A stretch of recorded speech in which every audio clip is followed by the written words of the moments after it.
शाकया चक्षुरुन्मिलितं येन तस्मै श्रीगुरवे नमः। श्रीचैतन्यमनोभीष्टं स्थापितं येन भूतले स्वयं रूप कदा मह्यं ददाति स्वपदान्तिकं। वन्देऽहं श्रीगुरो श्रीयुतपदकमलं श्रीगुरुन् वैष्णवांश्च श्रीरूपं साग्रजातं सहगण रघुनाथान्वितं तं सजीवं साद्वैतं सावधूतं परिजनसहितं कृष्णचैतन्यदेवं श्री राधा कृष्ण पादान् सहगण ललिता श्री विशाखान्वितांश्च।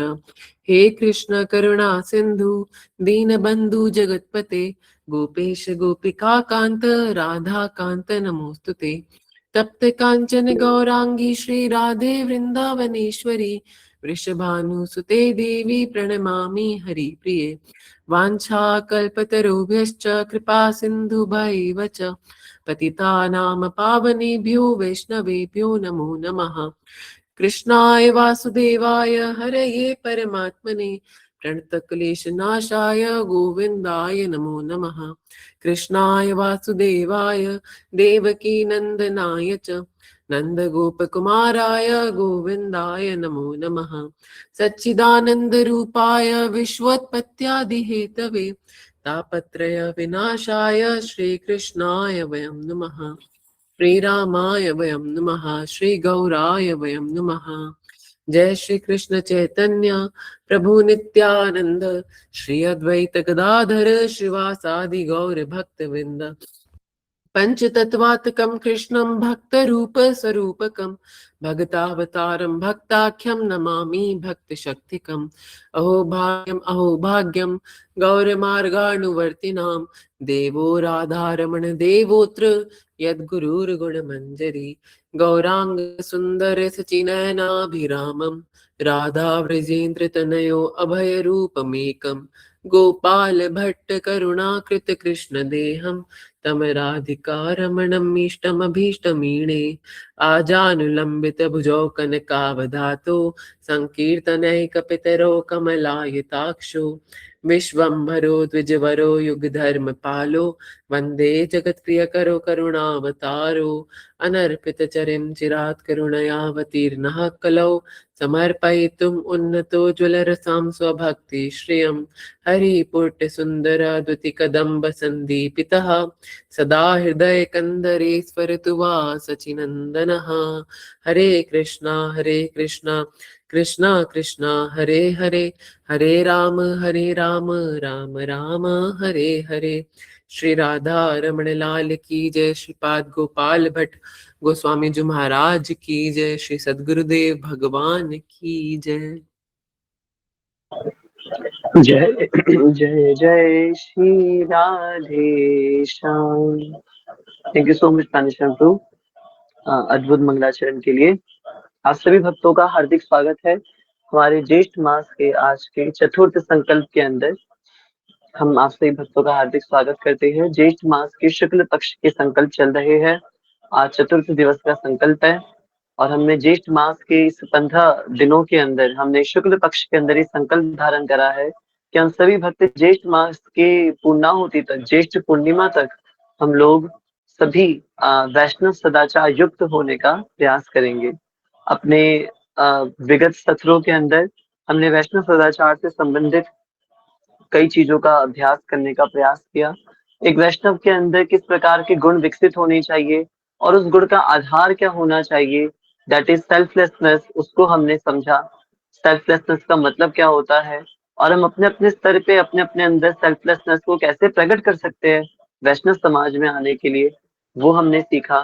तत्पश्चात द्वितीय सत्र के अंदर हमने भक्ति के 64 अंगों के बारे में चर्चा की, जिन अंगों के अंदर प्रमुख 5 अंगों हमने याद करे, जो कि विग्रह सेवा, भागवत श्रवण, भक्त संग, पवित्र नाम का जप करना एवं धाम निवास करना या तुलसी महारानी की सेवा करना। इन 5 अंगों का हमने चिंतन करा और किस प्रकार से 5 अंग संपन्न किए जा सकते हैं इस पर हमने अध्ययन किया। तत्पश्चात हमने उसी सत्र के अंदर जप की महिमा का अध्ययन किया, कैसे हरे कृष्ण महामंत्र एक वास्तविक धन है और मीरा बाई जी भी उस पे कह रही है, पायो जी मैंने राम रतन धन पायो। तो पवित्र नाम का जप किस प्रकार से करना चाहिए और उसमें नाम साधना करते वक्त क्या मर्यादाएं ध्यान में रखनी चाहिए, ये हमने समझा। अपने कल के सत्र के अंदर हमने समझने का प्रयास किया कि महामंत्र हरे कृष्ण महामंत्र को किस प्रकार से जप करते हैं, उसकी कुछ प्रैक्टिकल टिप्स हमने समझे। कि जब भी हम अब, क्योंकि 4 वर्ष चौथे वर्ष में पूरा प्रवेश करने जा रहे हैं हम लोग, तो सुबह सुबह जब हम जप करने बैठे तो कुछ चीजें हैं जो हम इन्वॉल्व कर सकते हैं अपनी साधना के अंदर। कैसे कर सकते हैं ये हमने कल जाना। कुछ पवित्र के मंत्र, कुछ आचमनी मंत्र, कुछ मंत्र स्नान वाले मंत्र और उसकी विधियां किस प्रकार से की जाती हैं वो हमने समझा। आज के विषय में जब हम जप के अंदर प्रवेश कर जाते हैं, जब हम आचमनी भी कर लेते हैं और आचमनी करने के बाद केशवाय नमः, माधवाय नमः, गोविंदाय नमो नमः, ओम ऋषिकेशाय नमः, और फिर उसके बाद अथ हस्तो प्रक्षालन, ये करने के बाद जब हम फाइनली अपने हरे कृष्ण महामंत्र की माला में प्रवेश करने जाते हैं, तो माला में प्रवेश करते वक्त अब उसके बाद की मनस्थिति क्या होनी चाहिए। वैसे तो इसके बाद बहुत चीजें हैं, माला की इत्र सेवा भी होती है, पूरे प्रणाम किया जाता है पूरी परंपरा को, पर धीरे धीरे करके सारी चीजें सीखेंगे। अभी हम वो चीज सीख रहे हैं जो मूलतः हम सबको निश्चित रूप से पालन करनी ही करनी चाहिए। तो हमने आचमनी करा, आचमनी करके माला को गंगा जल से स्नान करा करके, और फिर जब हम हरे कृष्ण महामंत्र की माला में प्रवेश कर रहे हैं तो उस समय पे हमारा क्या स्मरण होना चाहिए, क्या ध्यान होना चाहिए, आइए इसके बारे में आज हम चिंतन करते हैं। मैं निवेदन करता हूँ प्राणेश्वर प्रभु जी को कि वो हमें वैष्णव सदाचार की वो पुस्तिका प्रदर्शित करे। प्राणेश्वर प्रभु आपके पास वो अवेलेबल होगी, मैंने शेयर की थी 2 दिन पहले। तो वैष्णव सदाचार की वो पुस्तिका है यस प्राणेश? गुरुजी, बस 1 मिनट दीजिएगा खोलने के लिए। हाँ जी, हाँ जी, आप बिल्कुल ले लो। तो हम साधना संबंधित सदाचारों पर चर्चा कर रहे हैं कि साधना में किस प्रकार के सदाचार हमें रखने चाहिए, है ना। कल हमने समझा था कि तिलक जरूर लगाया हो हमने, सुबह सुबह तिलक लगाना अत्यंत आवश्यक है। रोज स्नान हमने अवश्य किया हो, साफ वस्त्र हमने जरूर पहने हो, चाहे धोती कुर्ता हो या पैंट शर्ट हो या ट्राउजर टी शर्ट हो, पर हमने साफ वस्त्र डाले हो, तिलक डाला हो, तिलक लगाया हो, कंठी माला गले में अवश्य अवश्य हो, है ना। तो ये सारी चीजें नाम जप से पूर्व हमें जरूर इसका ध्यान रखना चाहिए। अपने आगे एक ठाकुर जी का चित्रपट जरूर होना चाहिए या गुरु का चित्रपट जरूर होना चाहिए, ताकि मन इधर उधर ना भटके बिल्कुल भी। ठीक है। अब इसके बाद हमने साधना संबंधित हम ये चीजें पढ़ रहे थे।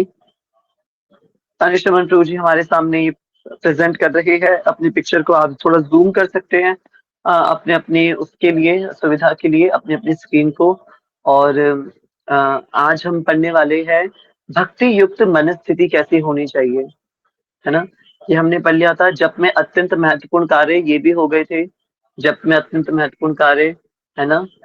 मोबाइल फोन का कैसे वर्जन होना चाहिए, ये सब आप कुछ आपने अच्छे से पढ़ा होगा, याद भी होगा। आगे बढ़ते हैं, आज हम इसको श्रवण करते हैं भक्ति युक्त मनस्थिति।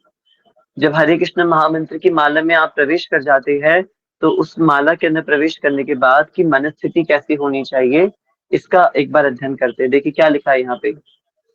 हरे कृष्ण महामंत्र एक प्रार्थना है। हरे कृष्ण महामंत्र एक प्रार्थना है। हमें मंत्र का अच्छी तरह अर्थ समझकर भक्ति पूर्वक मन से प्रार्थना करनी चाहिए। हमने समझा था कि अग्नि को चाहे जान करके पकड़ो या अनजाने में पकड़ो, अग्नि तो अपना असर दिखाएगी ही दिखाएगी। परंतु फिर भी यदि हमें पता हो कि अग्नि तत्व क्या है और उसके बाद अग्नि का हम स्पर्श कर रहे हैं या अग्नि का हम आश्रय ले रहे हैं, तो एक अलग हमें उसका आ, एक अलग हम उसका उपयोग कर पाएंगे। मुझे पता है कि अग्नि का उपयोग कैसे किया जाता है, तो भोजन पकाने में अग्नि का उपयोग हो सकता है, भगवान का दिया जलाने के लिए अग्नि का उपयोग हो सकता है। अग्नि का उपयोग जानने के बाद यदि मैं अग्नि के संपर्क में आता हूँ या अग्नि का उपयोग करता हूँ, तब मैं उसकी उपयोगिता को पूर्णतः अच्छे से यूज कर सकता हूँ। उसी प्रकार हरे कृष्ण महामंत्र जान के या अनजाने में भगवान का नाम किसी भी प्रकार से जप किया जाए, वो आनंद और फल देता ही देता है। परंतु यदि नाम का अच्छी तरह अर्थ समझ के, संपूर्ण हरे कृष्ण महामंत्र का अच्छी तरह अर्थ समझ करके यदि भक्ति पूर्वक हम इसका जप करें, तो उसका जो फल है वो अलग ही स्तर का होगा। इसलिए हमें चाहिए कि हम हरे कृष्ण महामंत्र का अर्थ समझे। अब प्रश्न ये है कि हरे कृष्ण महामंत्र का अर्थ क्या है। तो हमने पूर्व कक्षा में ये समझा था कि हरे कृष्ण महामंत्र श्रीमती राधा रानी से सेवा मांग रहे, सबसे पहला अर्थ का यही अर्थ है। हरे कृष्ण महामंत्र के सबसे पहला अर्थ है कि हम श्रीमती राधा रानी से भगवान की सेवा की याचना कर रहे हैं। हे श्रीमती राधा रानी, आप हमें ठाकुर जी की सेवा प्रदान करिए, आप हमें सेवा प्रदान करिए। हरे कृष्ण कृष्ण कृष्ण हरे हरे। हे श्रीमती राधा रानी, आप हमें कृष्ण की सेवा प्रदान करिए, सेवा प्रदान करिए, सेवा प्रदान करिए। अनेकों बार हम कृष्ण की सेवा की याचना कर रहे हैं श्रीमती राधा रानी से। ये हरे कृष्ण महामंत्र है। तो भगवान की सेवा कई प्रकार से की जा सकती है, और अपने हरे कृष्ण महामंत्र के अंदर सबसे पहले अर्थ के रूप में हम भगवान से प्रार्थना कर रहे हैं सेवा के लिए। हरिनाम चिंतामणि का हमने अध्ययन करा है अपने पुरुषोत्तम मास के अंदर, और हमने समझा है उसके अंदर कि हरिनाम एक ऐसी चिंतामणि है जिसको आप जिस प्रकार की प्रार्थनाओं में परिवर्तित करना चाहेंगे, हरे कृष्ण महामंत्र आपके लिए वो प्रार्थनाएं प्रकट हो जाएगा। आप चाहते कि आप गोपी गीत की तरह भगवान से प्रार्थनाएं करें, तो हरे कृष्ण महामंत्र आपके लिए गोपी गीत बन जाएगा। आप चाहते हैं भीष्म स्तुति या नारायण कवच या नरसिंह कवच की तरह आपके लिए हरे कृष्ण महामंत्र कार्य करे, तो बस स्मरण करते ही हरे कृष्ण महामंत्र आपके लिए नरसिंह कवच और नारायण कवच का कार्य करेगा। तो ये चिंतामणि है, ये हरिनाम चिंतामणि है। तो चिंतामणि होने की वजह से ये हर प्रकार की सेवा के लिए आपके लिए विराजमान है, बैठे हुए हैं। अभी हमारे ऊपर है, साधक के ऊपर है कि वो हरे कृष्ण महामंत्र को किस प्रकार से उपयोग करना चाहता है।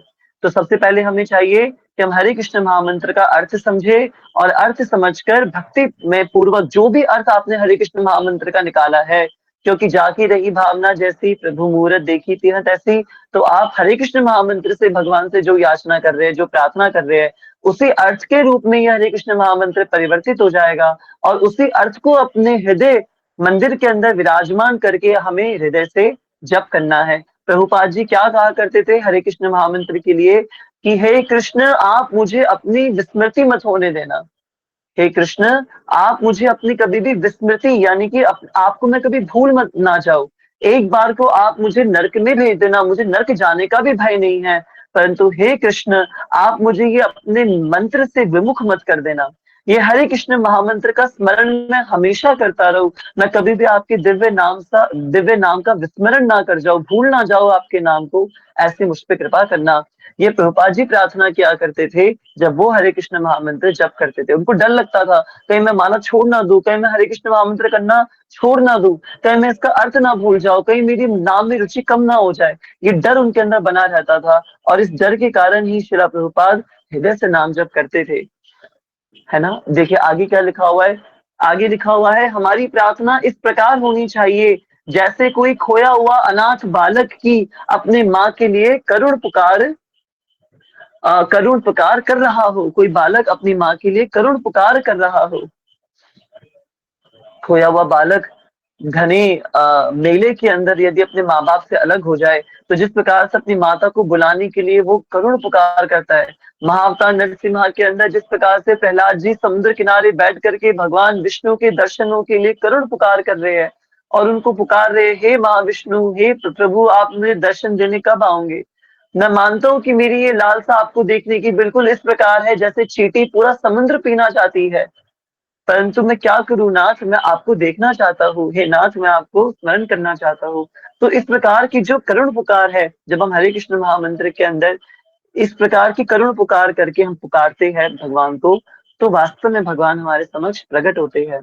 अब मुझे नहीं लगता कि किसी के लिए ये ओवरडोज वाली चीज है, ये ओवरडोज वाली प्रार्थना है ना। इतना तो अब हम सबका संबल बन ही गया है कि ऐसी प्रार्थना तो अब हम सबको चाहिए करनी। मुझे आज भी याद है पहली बार ये जो मैंने एग्जाम्पल अभी हम पढ़ रहे हैं ना, माँ और पुत्र वाला, कि हरे कृष्ण महामंत्र को बोलते वक्त हमें कैसी प्रार्थनाएं अर्पित करनी चाहिए। तो ये माँ और पुत्र वाला जो उदाहरण है, ये पहली बार मैंने कुरुक्षेत्र के अंदर श्रवण किया था परम पूज्य भक्ति वेदांत रुक्मिणी कृष्ण गोस्वामी जी महाराज से। तो परम पूज्य भक्ति वेदांत रुक्मिणी कृष्ण गोसाई महाराज जी हमारी कक्षा ले रहे थे भ्रम सरोवर पे बैठ करके, और वहां पे मैंने प्रथम बार ये महाराज के मुख से इस भाव को श्रवण किया था। तो तब मुझे पता चला कि अच्छा इस प्रकार से भगवान को पुकारा जाता है। जब मैं कुरुक्षेत्र सबसे पहली बार जब मैं कुरुक्षेत्र धाम के लिए धाम यात्रा पे गया था, तो रुक्मिणी कृष्ण महाराज ने हमें ये बात बताई थी कि भगवान को कैसे पुकारना है, इस प्रकार पुकारना है जैसे एक बच्चा अपनी माँ को पुकार रहा है, रोते रोते पुकारना है। तो मुझे लगता है कि अब हम, क्योंकि रोज हम स्मरण कर रहे हैं इस बात को कि हाँ, चौथा साल शुरू होने वाला है, 4th ईयर में आ रहे हैं, भगवान मिले हुए 3 साल हो गए, राधा रमन से परिचय हुए 3 साल हो गए हैं, और अब चौथे वर्ष में प्रवेश करने जा रहे हैं।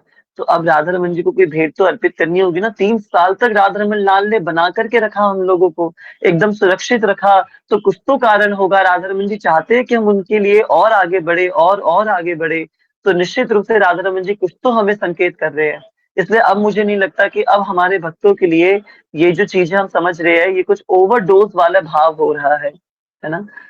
इसलिए अगर हम अब बैठ रहे हैं हरे कृष्ण महामंत्र करने के लिए, तो वो ऐसी हृदय की भावना जरूर होनी चाहिए, है ना। जब तक सेपरेशन फील नहीं करेंगे, तो वो सेपरेशन के बिना भगवान की वैल्यू नहीं समझ में आ पाएगी, डिवोशनल एक्टिविटीज की वैल्यू नहीं समझ में आ पाएगी।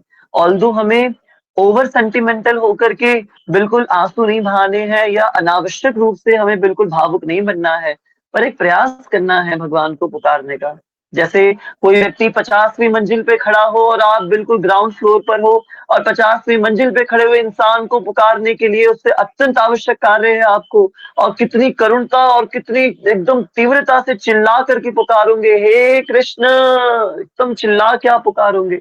उस प्रकार से भगवान को वो आवाज निकलनी चाहिए कि वास्तव में राधा रमन लाल हमको सच में सुने। अमोघ लीला प्रभु जी कहते हैं, एक विशेष धर्म के विशेष लोग विशेष इमारतों की ऊंचाई पर खड़े होकर के और खूब लाउड स्पीकर के अंदर चिल्लाते हैं 5 बार। और जब विशेष लोग चिल्ला रहे हैं, तो उनके अल्लाह के यदि कान ही नहीं है, तो फिर वो सुना किसको रहे हैं। अल्लाह के यदि कान ही नहीं है, तो ये चिल्ला करके मुल्ला बांग किसको दे रहा है। तो ये बिल्कुल सही बात है। ठाकुर राधा रमन लाल साकार स्वरूप में विराजमान है, उनकी आंखें भी है, उनके कान भी है, और वो हमको हर पल हर क्षण सुनते हैं। इसलिए हमारी करुण पुकार भगवान तक अवश्य पहुंचती है। इसलिए यहाँ लिखा हुआ है, हमारी प्रवृत्ति असहाय भाव में पूरी तरह भगवान श्री कृष्ण पर अविलंबित होनी चाहिए, है ना। कैसी होनी चाहिए? पूरी तरह भगवान पे निर्भर होनी चाहिए। यानी कि जैसे बिल्कुल कोई एकदम असहाय हो ना, एकदम हेल्पलेस पर्सन, जिसके पास किसी प्रकार की कोई कोई साधन ही ना हो उसको हेल्प बचाने का। कि हम बिल्कुल, प्रहलाद जी ने कहा कि ये जगत क्या है, ग्रह अंधकूपम, एक गहरे अंधे कुएं के समान है ये संपूर्ण जगत। तो माला करते वक्त मुझे रुक्मिणी कृष्ण गोसाई महाराज जी की वही बातें याद आती हैं, ग्रह अंधकूपम, एकदम अंधे कुएं के समान ये जगत है, और मैं इस अंधे कुएं में गिर गया हूँ। हे राधा रमन लाल, आओ आओ मुझे बचाओ, है ना। मीरा बाई जी गा रही हैं, मोहन आओ तो सही, गिरधर आओ तो सही, माधव रे मंदिर में मीराबाई एकली खड़ी। तो मीराबाई जी पुकार रही है, आओ तो सही, आओ तो सही। तो वो जो करुण पुकार जब हृदय से प्रकट होती है, तब वो हरे कृष्ण महामंत्र के वास्तविक शुद्ध जप के अंदर परिवर्तित होती है। तभी हम लोग नाम अपराध की श्रेणी से ऊपर बढ़ करके नामाभास की श्रेणी पर आ पाते हैं, है ना। तो कैसी मनस्थिति होनी चाहिए? बिल्कुल इसी प्रकार की मनस्थिति होनी चाहिए, जैसे अभी हमने ऊपर पूरा अवलोकन करा। तो आज से आपको क्या करना है, जब आप जप करने बैठेंगे, तो इसी बात को ध्यान में रखना है कि जब तक भगवान से वो सेपरेशन फील नहीं होगा, जब तक अपनी स्थिति ये लगती रहेगी कि मैं तो सुरक्षित हूँ, अपने घर में बैठा हूँ, क्या आफत आ रही है मुझे, खूब बढ़िया मेरे पास माल पानी आ रहा है, खूब बढ़िया जिंदगी चल रही है, खूब सब सगे संबंधी मेरे आसपास है, मित्र बंधु बांधव सब आसपास है मेरे, मुझे किस बात की क्या परेशानी हो रही है, एकदम आनंद से मेरा जीवन चल पा रहा है। मैं कैसे अपना को असहाय महसूस करूं? और चुटकी बजाते राधा रमन लाल एक झटके में सारी चीजें छीन सकते हैं। ये उनकी उदारता है कि उन्होंने हम सबको इतनी सारी सुख सुविधाएं दे रखी है। पर भगवान चाहे चुटकी बजा के ये सारे सुख वैभव हमसे छीन सकते हैं, फिर क्या होगा, है ना। हर पल एक साधक हमेशा अपने आप को सभी प्रकार की सुख सुविधाओं से अलग रख करके अपने आप को जज कर रहा होता है। वॉट इफ अगर ये सारी चीजें मेरे पास नहीं होती, वॉट इफ अगर ये सारी सुख सुविधाएं मेरे पास नहीं होती, तब शायद मैं महसूस कर पाता, हाँ ये जगत क्या है, ये ग्रह अंधकूपम है, ये ग्रह अंधकूपम है। ये सच में अंधे कुएं के समान है। हे राधा रमन लाल, मैं गिर गया हूँ, कोई रस्सी दिख नहीं रही है जिससे ऊपर आ सकूं, चहु दिशे अंधेरा ही अंधेरा है, आप आइए और कृपा कर मुझे बचाइए। जिस प्रकार अगर हम सच में कुएं में गिर गए हैं और ऊपर कोई व्यक्ति खड़ा है और उसको हम चिल्ला चिल्ला के पुकारेंगे, बचाओ मुझे बचाओ, उस प्रकार से ये हरे कृष्ण महामंत्र हमारी जगत रूपी अंधकूपम से बचाने की भगवान के प्रति दिव्य प्रार्थनाएं हैं।